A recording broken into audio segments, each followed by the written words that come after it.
There is something nobody talks about when it comes to growing older. Something Carl Jung warned about over a century ago, and most people never find out until it is too late.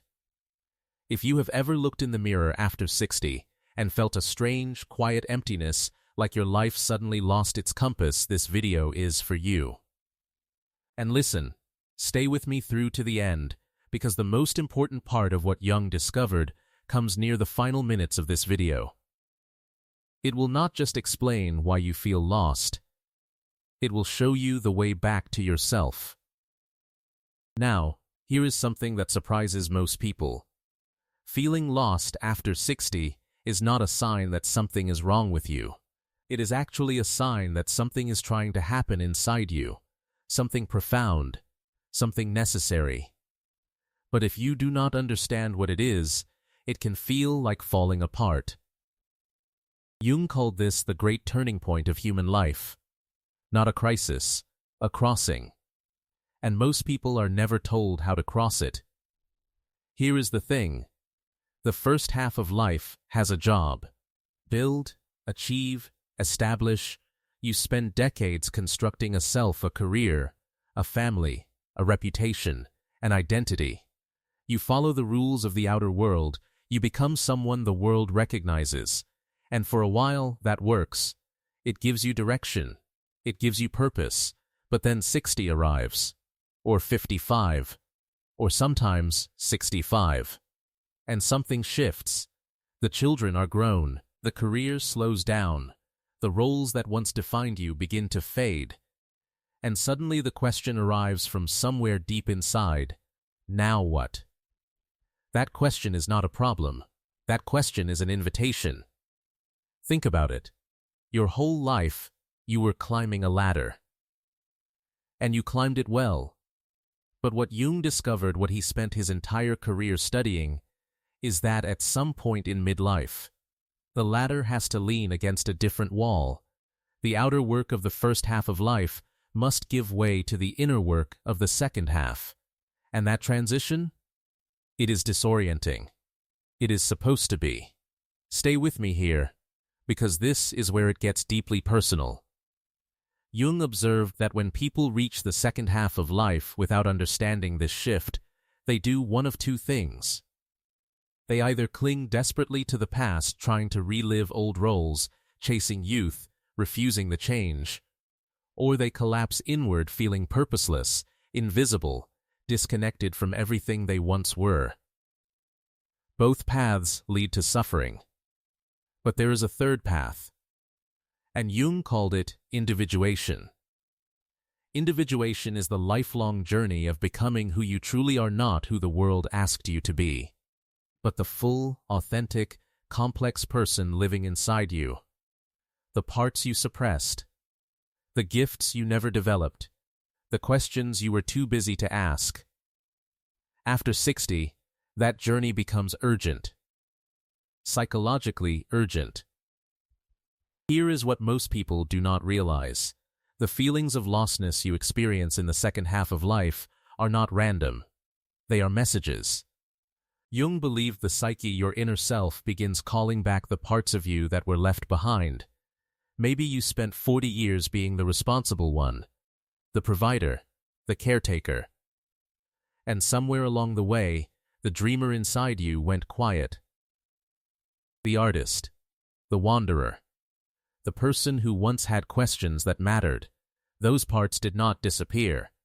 They went into what Jung called the shadow, the hidden side of yourself. And in the second half of life, the shadow begins to speak. Louder, and if you do not listen, the emptiness deepens. Sound familiar? Because millions of people worldwide feel exactly this. Research in adult developmental psychology consistently shows that individuals who fail to engage with inner transformation in later life report higher levels of depression, meaninglessness, and anxiety than those who begin to turn inward. This is not weakness. This is psychology.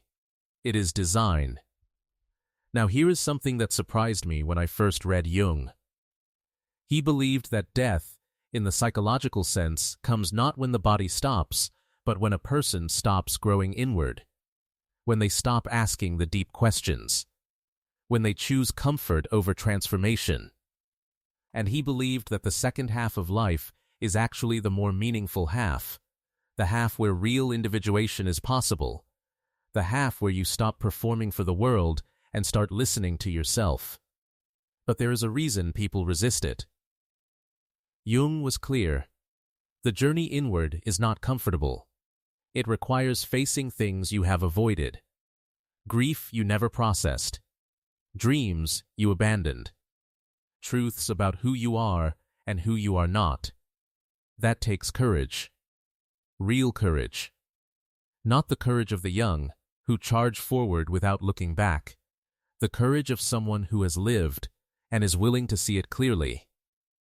Let that sink in. Here is what Jung said we must do in the second half of life. He said we must take back our projections. All the ways we have blamed others, envied others, or idealized others, those are mirrors. They reflect something inside us that we have not yet owned. He said we must grieve the first half honestly. Not pretend it was perfect. Not romanticize it. But truly look at what was lived and what was not. And he said we must find a new relationship with meaning, not the meaning handed to us by society, by our families, by our culture, but the meaning that rises from within. The meaning that only you can find, because it belongs only to you. This is not easy work, but it is the most important work of your life. And here is the thing that gives me hope, and that I hope gives you hope too. Jung himself did not begin his deepest inner work until his late 30s and 40s. His most profound insights came in the second half of his life. He believed that human beings are built for this kind of growth, that the psyche is not content to simply decay. It wants to deepen. You are not too old. You are exactly the right age. Now I want to ask you something directly, and I hope you will share your answer in the comments below. Have you felt this? This quiet, aching sense of searching for something after 60? Something you cannot quite name? Or perhaps you have already found a way through. I would genuinely love to hear your story, because your experience matters, and someone reading your words might find exactly the courage they need. Because here is the truth Jung left us with. The second half of life is not a slow decline. It is a deeper becoming. It is the part where the soul finally gets to speak. And the only real tragedy is not listening. New videos drop every day on Carl Jung's Psychology Hub. Hit subscribe and turn on the bell so you never miss one.